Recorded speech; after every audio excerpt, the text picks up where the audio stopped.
This is the concierge, sir.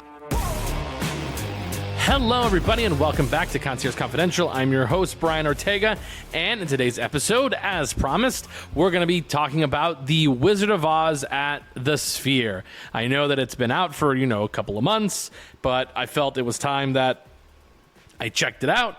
Actually, my mom was in town, so I know that she wanted to really go see it, and I was really on the fence about it, to be honest, and it was one of those things like where you live in the one place that it's actually showing, which for me, when it comes to movies, sometimes doesn't happen very often. You have to go to Los Angeles, you have to go to New York, Chicago, these bigger cities to be able to see these one-of-a-kind experiences, and this one really is only in one place in the entire world. So I figured since my mom was here, she wanted to go see it, and I thought, why not? It was a Monday, and I thought we would go check it out. So we're going to be talking about specifically The Wizard of Oz at the Sphere, the experience, where to purchase tickets, what are the differences in seating and the pricing, and a couple of different, immersive experiences that happen inside of the Sphere at the Wizard of Oz show itself. So this is specifically for The Wizard of Oz at the Sphere.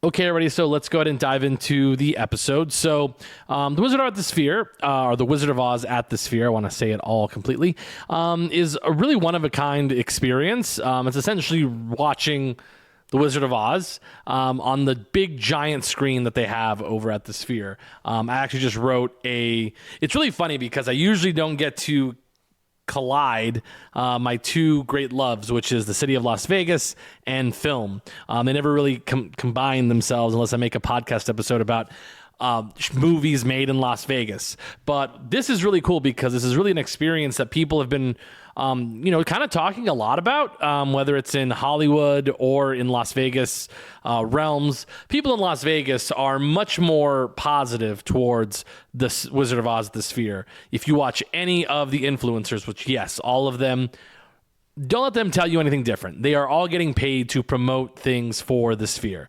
That's just the way that it works. I don't. I would love to, but honestly, I am doing these things, to one, bring light to a lot of the stuff in town, but also I really want to be able to write about stuff at the Sphere. So make sure you check out my Substack, which should be out now on The Wizard of Oz at the Sphere, and you can get a much more detailed sort of breakdown with numbers and all that good stuff of a lot of the differences between the two different shows.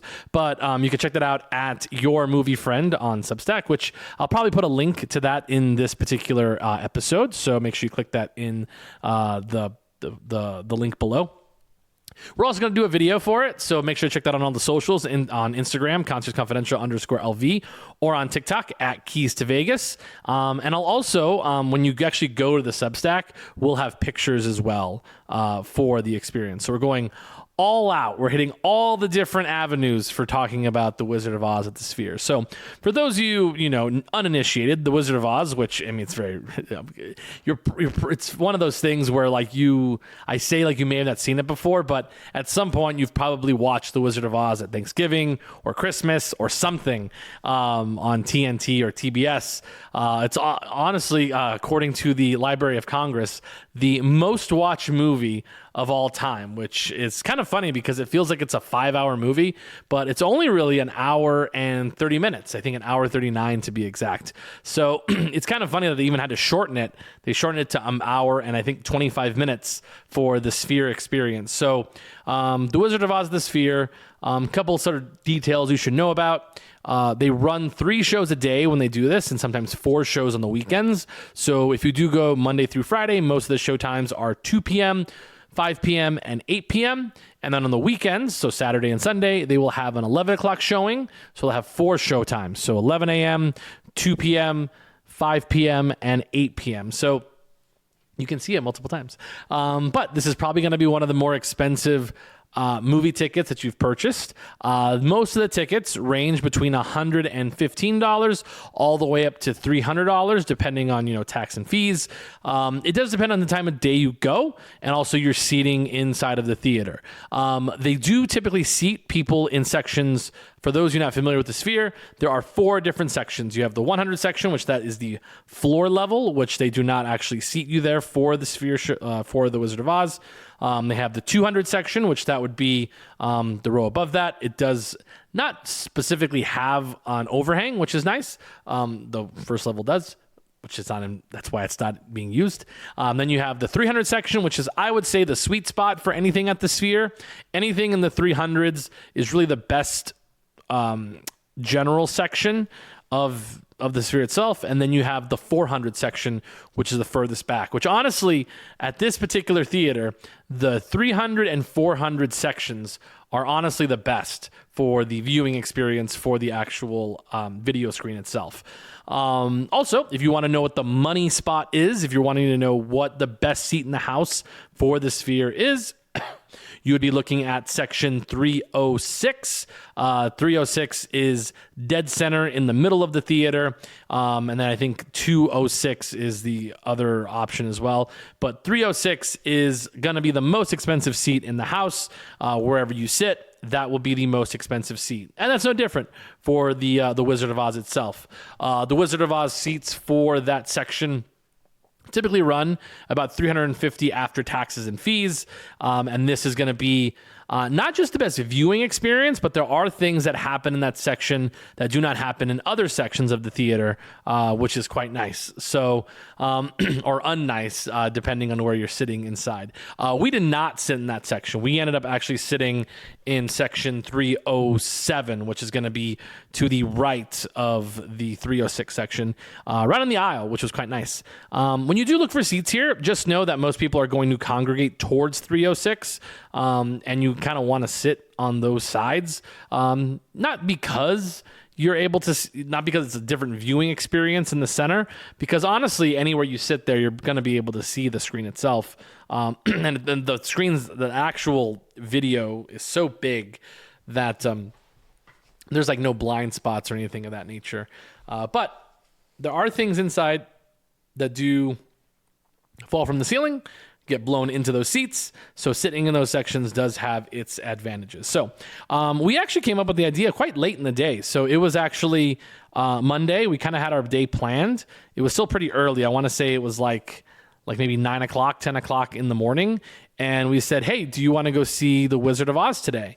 And we were looking at the times. We were thinking I didn't know she wanted to do the 2 o'clock, but we were looking at the 5 and the 8 o'clock shows. And then we even looked at the 2 o'clock show. And the 2 o'clock show, just like any other matinee show, did have the more affordable seats and actually better seats as well. And we went ahead and bought those tickets. We purchased them through Ticketmaster. You can actually go through the Sphere's website, and it's actually pretty well laid out where you can find the different seats for The Wizard of Oz and other shows, of course. It was funny because it was on the same day that No Doubt announced their residency at the Sphere. Unrelated, but just so you know. But we purchased tickets through Ticketmaster. Ticketmaster went ahead and send them to your phone, because that's where most tickets go nowadays. And it does give you the option to purchase parking at the Sphere. It's worth it. I would say it's definitely worth it if you're driving your own car, just because you're actually able to, and this is really big for, I would say Wizard of Oz specifically. I don't know if I'm sure they sell parking for the big shows, but the big shows, you have to remember, they're filling the entire theater, which holds up to about, depending how many seats you have, between 18 and 20,000 people. So very much like an arena, like you would see at T-Mobile Arena or one of the basketball arenas you've seen in maybe your hometown. So we are able to purchase tickets for the parking, which that was, I believe, $27. If you would like to compare, you can park at, I believe, the Venetian for $20. So the extra $7 gets you very close to the Sphere. Very much worth it. And again, when you're walking out of the Sphere, the walk back to the hotel can be quite far and quite crowded. But totally up to you. It's not, I would say, a requirement, but it was something nice for those of us who have cars going to and from the Las Vegas Strip area.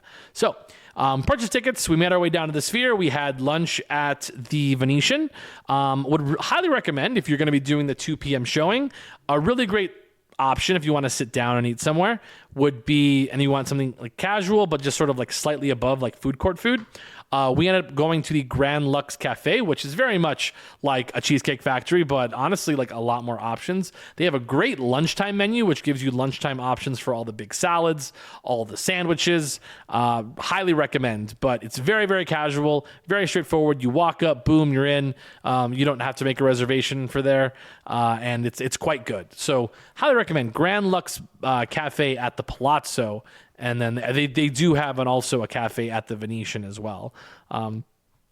But from there, we made our way to the Venetian, to the Sphere itself, parked, walked in, and as you walk into the Sphere itself, it's fun to see them sort of transform everything from like the Eagles to Kenny Chesney, but they've really gone all out to outfit the general area for the Sphere to be very Wizard of Oz themed. Everything is actually on brand, and you're going to notice when you go through, they do have like these covered areas, which comes in later. They're sort of tarped over. They kind of look like they were just for like gift shop stuff, but they actually covered them, and there is something later that I want to tell you guys about that it turns into. But you go in, and then they have all the different sections, just like you would have at the regular theater. Everything is sort of like this green hue, of course. And as you go up to your section, we were in section 307. So that's basically so it's two set of escalators, and that's basically where everybody goes for like the 300 and 400 sections where you mingle all together. The lines are not too long, which is quite nice. They do have a good amount of men's and women's bathrooms. It's important to note that they do have separate bars. So they do have like a cafe, which is essentially just a standard walk-up concession stand that does have beer options, but they do not have a alcohol bar. So you do have to go specifically to a regular bar to try to get any of the souvenir drinks or cocktails or cups.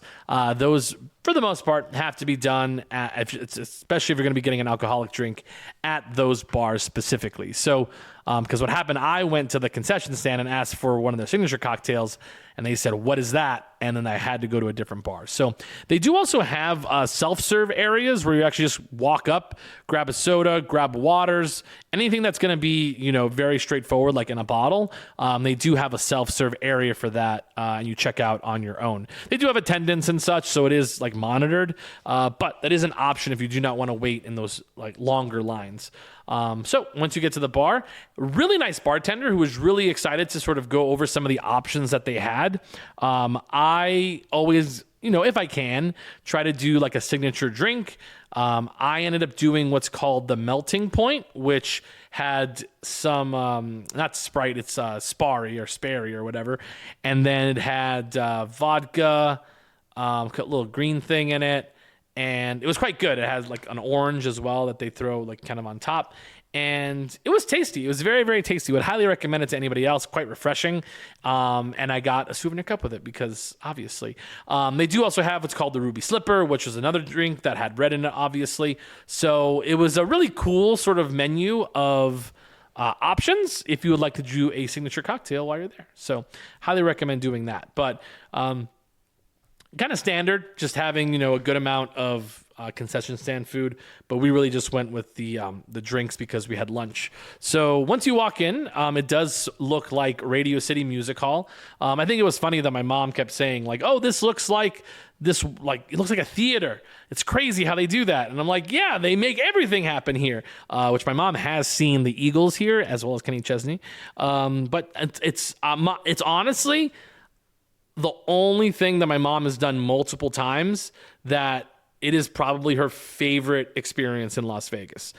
She really loves the Sphere. It's probably, again, like I said, her favorite thing to do here. If there's ever a moment to go to the Sphere, she wants to go.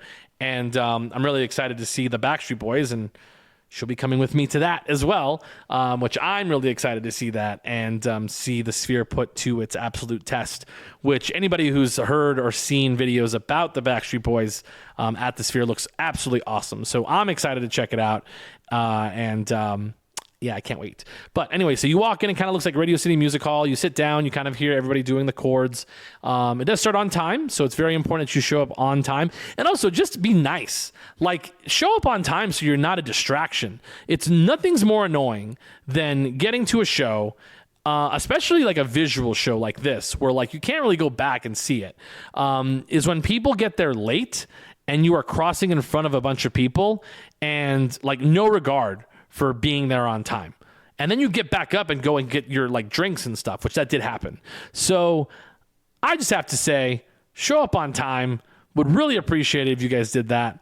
But it does start on time. So if it's a 2:00 showing, it like starts at 2:05. It's very much an on-time experience. So once it starts, you kind of hear the music come up. You have the main title show up, and it sort of takes. So it's really cool because it actually shows like a small screen. Like this is what it would be like. It doesn't like say these things, but you just sort of imply it that this is what it would be like in a normal theater with a just so screen. And then it goes to black, and then opens up to opens up the entire screen, which is, I believe, over 160,000 square feet of 16K resolution, which is the sharpest and brightest screen, or excuse me, highest resolution screen in the entire world, which is very interesting. So this is where it like sort of comes into play here. So I'm very much a film person. I love movies. I love watching it the way that it's been intended. So, like, if you're supposed to see like Titanic in a theater and see what that experience is like, I want to experience that. Movies like Oppenheimer, which were supposed to be shown in 70 millimeter IMAX. I went to Los Angeles to one of the theaters that was showing it in 70 millimeter IMAX screen projection. So that's an actual film through this gigantic projector, and it's amazing. This is how the director intended it. That's how they wanted it to be seen. And obviously, the director, not Victor Fleming. Is it Victor Fleming? Victor Flume? I forgot. So obviously, they never thought that there'd be a giant screen like this, but of course, The Wizard of Oz was not meant for 16K resolution screen. It was barely in color. So the funny thing is that's why I was comprehensive. I was like, oh my goodness, I feel like I'm bailing on the film industry if I watch this movie, and AI is bad, because it's important to note that a lot of stuff for The Wizard of Oz is advanced AI to make it either on one screen or able to pull. And again, a lot of craftsmanship goes into a lot of this stuff, specifically for this, to make these things happen in this gigantic screen. You won't get a lot of close-ups. That's another thing that's very much eliminated from the film itself, is extreme close-ups of characters. Just because of the practicality of it. A lot of times things are, put together and shot in a wide shot, and you don't get as many of those close-ups because of the, the depth of the screen, and it wouldn't be like blown out. But once you get into the movie, you start in that sepia tone shade, which has it just has that, beautiful sort of rustic look to it. And what I love about The Wizard of Oz is that it's so simple. I think the movie itself is great for the Sphere, because I think it's sort of like that universal film that you can be from India, you can be from Europe. Everybody knows the story of Wizard of Oz and Dorothy, of course. So I think that is what makes it the perfect movie for this experience, where it's not divisive. Everybody can kind of get behind it. It's old Hollywood. And even if you've never seen the movie, like if you're from another country, you've at least heard of The Wizard of Oz. And I think that it helps. I think they really cashed in on the fact that Wicked is coming out soon, or Wicked came out and now part 2 is coming out. So there's all this interest drummed up from the movie Wicked, of people wanting to go see The Wizard of Oz and experience this whole thing. So I do think that there's a little bit of that involved in this as well. So as we kind of go through the movie, me being somebody who really watches things closely, I'm looking through and seeing where the differences are, like where these cuts are different and how it's sort of different between the actual filmed version and this version as well. The actual presentation of this. It's very sharp. It does feel like a little, like, you know, on TikTok edit of Wizard of Oz, which I don't always love. You kind of see these things, and I'm not a big fan of that. Sorry that I touched the thing there. But people like my mom don't really know the difference. They just like that it looks really, really sharp. And I think a lot of kids who are like, you know, 9 or under, maybe even less than that, don't care. They don't care about those little differences. I really enjoy like the old school backdrops of like a soundstage and the props, and I love that it looks old. I love that the things are old in it, just because I love the history of, you know, Hollywood. But I think most people won't be turned off about it. You're gonna find and you're gonna see a lot of stuff is much more flat. I don't think there's as dynamic as a look to it. Many people might disagree because they'll say, oh, well, the AI actually and the graphic artists actually make this thing look more enhanced, more lived in, more grand, which it has to be. And that's fine. That's an opinion, and it's not mine. But I think I think it won't matter to somebody who isn't as connected to Hollywood or the movie itself. But like more like the substance, I think they will enjoy, like a lot of the messaging and of course the music. What's great about The Wizard of Oz, it doesn't take a long time to get to the signature song of the film, which is "Over the Rainbow," and it was like it was one of those things like where you're sitting in the theater and everyone's kind of talking at that point. Again, it's more of like it's more of what's what I'm looking for. It's more of an arena than like a movie theater, because people are talking, they're commenting on how everything looks. And what I love about iconic parts of movies and film is that so many moments are important and they're sort of ingrained in your mind. And the moment she starts singing "Over the Rainbow" or singing "Somewhere Over the Rainbow," she goes, you just start to hear it, and everybody just kind of goes silent. They might bring their phones out, but everybody just quiets down, knows this is what we came for. This is what we paid money for, is to see Judy Garland sing that iconic song. And it's just so wonderful. And what I love about this is that it brings everybody into it. You can bring couples, families for the most part, and kids. I really was watching this one girl who was there with her mother, and just seeing how excited the mom was getting that her daughter was able to watch this thing and really have like this sort of profound experience watching this movie. And hopefully she will never forget it. And that's where I really got excited that this is maybe something like, if I had kids, I would love to show them something like this.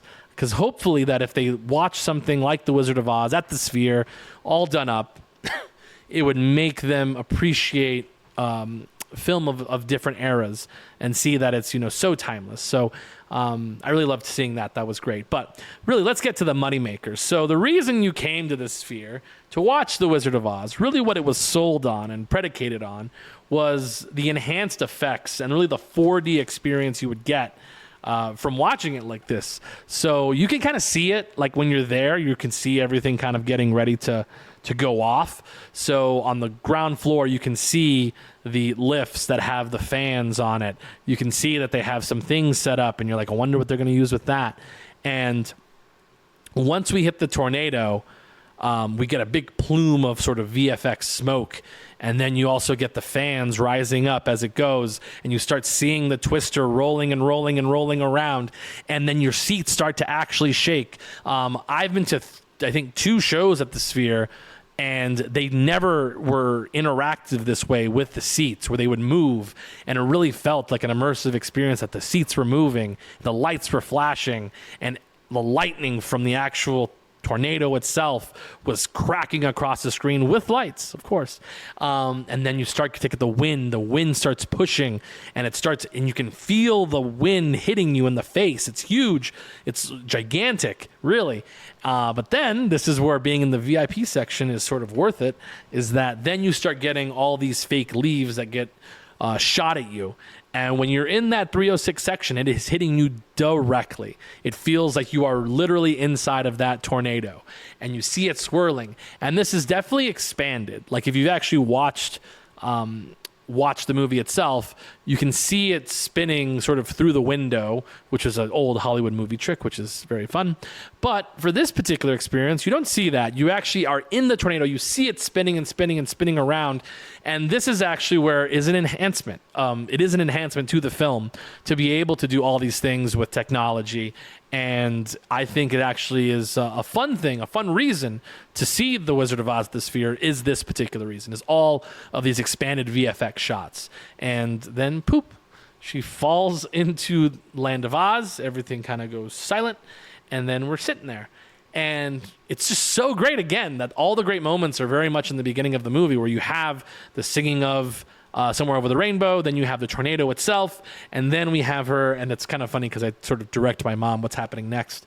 And again, if you know, it's coming up. So she gets out of the bed, she goes through the door, there's the door, you know this shot is set up, she opens the door, and as we slowly go through, we are opening ourselves into the Technicolor world of The Wizard of Oz. So we go from sepia tone Kansas into Technicolor Oz, and it is a very quiet moment. Everyone just sort of looking around, and what's really cool, I did not know this going into it, they do have these wonderful little butterflies, actual physical animatronic butterflies flying around in front of you inside of the theater, which is a beautiful little touch, which is really, really fun. So that kind of transports you into Munchkin Land at that point. So we start there, and then we kind of get into the rest of the film. What did I like about it? So what did I like about it? I have to say, it sounds amazing.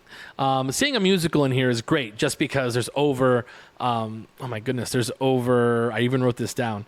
There are, it's a couple 100,000. I was doing so good before I got to the numbers, guys. So just to go over the numbers, it's 160,000 square feet of screen, and then the actual number of speakers inside, I think it's like over 160,000. I did that one already, but it's a huge number of speakers. So check me on that, guys. I got to come back to that one just because that's my bad. But it sounds great. It sounds wonderful, just like you would watch it, at home, but with like 1,000 more speakers. It's so much better of a hearing experience. But once you're in it, there are great effects inside as well. So as we're going through it, you're kind of going through, and the next like sort of big effect, because you're kind of waiting for all these big effects to happen, are these like you're going through the apple orchard or the apple forest, and they get in a fight with these apples, and I knew it was coming, so I kind of looked up to see like where they would be coming from. They are all sort of situated above Section 306. So once they start shaking those apples, you have these like sort of red foam apples fall off from the ceiling onto that section where they do have their beautifully, what's what I'm looking for, logoed onto the apples is the Wizard of Oz. So that's cool, and you can take those home with you, of course. But you only get that if you're in Section 306. So keep that in mind when you're purchasing tickets. But 306 is where they get the apples. Then from there, as we kind of just sort of continue on, going. By the way, I just want to mention this just because I'm kind of going as I'm watching the movie. I'm really disappointed that when the lion comes out, the Cowardly Lion, that he doesn't get to say, put him up. I was waiting for it, and it didn't happen. They did edit that part out. So from there, we move on, and then the next really, really big effect happens closer to when they are going from the forest into the Emerald City, and in between there have the poppy field. The poppy field, I feel like people have covered this quite a bit, is where you do see snow. And when it does start snowing, they do have these machines that start shooting out foam that looks like snow. It's wonderful as it trickles down. It's absolutely perfect. Everybody gets to experience that, at least in the 300 sections. And I thought it was very well done. So that was a really fun experience. It was great seeing people react. I thought it was great. And then I think we have, as we meet the all-powerful Oz, we start to get the fire effect, which the fire does shoot out from plumes from the ground floor. That was a nice little touch that went along with the screen itself. I do want to go back and actually watch The Wizard of Oz again, at least the scenes with the wizard, just because I thought that it looked kind of kooky and tacky of how they redid the Oz. The Wizard. So I wasn't a huge fan of that. And it's funny because I'm actually looking at my TV right now at the old version, and God, it looks so good. Just that Technicolor film is just awesome. But again, it's a totally different experience. But let's just look at the all-powerful wizard as I'm kind of waiting here. But yeah, the movie itself actually just sort of runs. It's very nice. Only an hour and 20 minutes. But I thought they did a good job with it. Just kind of keeping things going, I think, was important. I think this is really for all ages. I've seen a lot of different people I saw a lot of people from India, Japan. I also saw there was a British boy who sat next to us. Honestly, now that I'm watching it, it's not bad. They really enhanced it. He had kind of a bigger head in the show itself, but in terms of the movie, he was much more dim, so I could see why they did it. So, all good. I'll give you guys a pass on that one this time, so no problem, Sphere. But once the show was over, we were able to start to file out of the theater itself, and so many credits. I think they had over 2,000 people on the credits list, which you saw, and it was just overwhelming, so many people. But I liked it. I thought it was good. I really enjoyed that my mom liked it. My mom thought it was an awesome experience. But in terms of which one I liked more, they're completely different. I wouldn't compare them at all.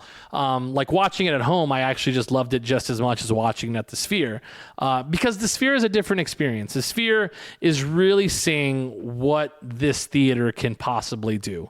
And do I think that there's going to be more? Do I think there's going to be more movies shown at the Sphere? I think maybe. But it's going to be really hard. You have to find a movie that is really appropriate for a lot of people in all ages. I don't see them doing an R-rated film at the Sphere. I just don't think that's possible. You have to be able to bring children into this to be able to watch movies this way. So you would have to have more modern films, not modern films, but more sort of general films to be able to watch these things. So I don't think I think The Wizard of Oz is perfect, but I can't think off the top of my head what would be great. A lot of people say well, what about Star Wars? What about movies like Interstellar? Well, the thing is you'd have to be, honestly, you don't have to ask George Lucas, because George Lucas sold all of his stuff to Disney. But this is something that Disney is very capable of doing, kind of on their own. But having this partnership with the Sphere would be kind of cool. But Star Wars is a natural choice to have this big screen experience. But honestly, those movies don't look that good. Those movies don't look as nice as Wizard of Oz does. It doesn't have that thing to it. It does have that space aspect to it. I think anything that has to do with space would do great inside of the Sphere. So things like Star Wars. I don't think Star Trek, although there's lots of those lots of Trekkies. Movies like Interstellar, I think that's a natural one that everyone's kind of pointed to. I would love to watch Interstellar inside of the Sphere. Well, the thing is, Christopher Nolan, I don't know if he'd be on board with that because he's not able to show it in film. He's not able to control a lot of the aspects of it. And I think that would be a tough sell. But who knows? Maybe the Ellison family, who now own Paramount, would talk with people who own the Sphere, Dolan, and want to do a deal. But again, you'd probably have to talk to the creator of the movie, which is Christopher Nolan, and get his sign-off. And again, it's one of those things where that's a long movie. That's like a 2 hour, 45-minute movie. And this is like not a movie theater. This is like, even though it is a enclosed space, like an arena, it's much more of an arena than it is a theater. So I don't know how that experience is going to go, but can I tell you that I would love to watch the docking sequence of Interstellar? Hell yeah, I would. That'd be sick. And it's Hans Zimmer's music in it. Oh my goodness, it'd be sick. I think if they had Hans Zimmer, that'd be so awesome. If they did a Hans Zimmer concert inside of the Sphere, I would buy tickets so damn fast. I saw Hans Zimmer at Resorts World, and it was the shit. If they had like John Williams, if John Williams did something inside of the Sphere, that'd be sick. 2 great composers. Oh my God, it'd be so good. I think that's something that they haven't tapped into yet, and I think they would be amazing. Like, I think if they had people like Andrea Bocelli, if they had, I'm just thinking like classical stuff that I think they haven't tried yet. I think those would be great experiences. Like, because there's a big space for like a symphony, and then you could do really anything with sort of the visuals. It would be so good. I think it would be so cool. And you could show like scenes from the movies. Like, it doesn't have to be the whole film. I think that'd be a great concert experience. And people do it already. People go to like symphonies that have like it's set to music. Like Lord of the Rings. A lot of people have talked about Lord of the Rings would be a good one to have inside the Sphere. But again, those movies are long. They're epics. Not everybody's like into a lot of that stuff. So I don't know. Sometimes it could be kind of a tough sell, but I think it'd be really interesting. Just do it once. But either way, I forgot to mention, when you do exit from the theater itself, they do have like this whole setup on the outside, which is sort of like the Wizard of Oz, or sorry, like the wizard in the Wizard of Oz, who's set up on one of the big giant screens. They have somebody talking. They have sort of this whole performance, and it's really funny because it's like literally like less than 10 minutes of like a free show, and it's fine. It's cute. It's sort of interactive, and then it's like over, and you take pictures and stuff. But it's a fun experience. But very interesting. Anywho, I would actually highly recommend this, especially as a daytime activity, to do like at 11 a.m. or 2 p.m. or even 5 p.m. because you're done by, let's just say 6:30, and then you go on with the rest of your night. Making it something for like 8 o'clock, interesting choice. But I'm not going to tell you what times to go. But I would say that the matinee times are cheaper. And again, they range between, $115 to $350 per seat, depending where you decide to sit. So that's up to you. But overall, great experience seeing the Wizard of Oz at the Sphere. I would say that if you are a film person, like you're really like hardcore, like cinephile, I think you'll be okay. Go watch the movie. You'll know it's not the same thing as you would see sort of at home or in something that has like a 35 millimeter or something of that nature. But I think you'd still really enjoy this experience at the Sphere. So make sure you guys check out any of the videos that we post for the Wizard of Oz at the Sphere. You can check it out on our Instagram page, ConjuresConfidential_LV, or on TikTok at Keys to Vegas. Make sure to comment, like, subscribe, do all the fun things. That's always really nice. We're also on YouTube if you want to go check it out on YouTube as well. And again, make sure you comment on our page. Give us a review. That's really appreciated. To be honest, if you do nothing else, just give us a nice little review. That'd be fantastic on this episode or other episodes. And again, click the follow and subscribe button. So thanks, guys, for listening. I am going to be going off to Arizona. I will be going to watch the Packers play the the Packers play the Cardinals. I'm really excited to do that experience. That'll be fun. So I'll be back next week. But thanks so much for listening, everybody. If you see me out in town in your upcoming trip, don't worry. Come up and say hello. But remember, keep it confidential.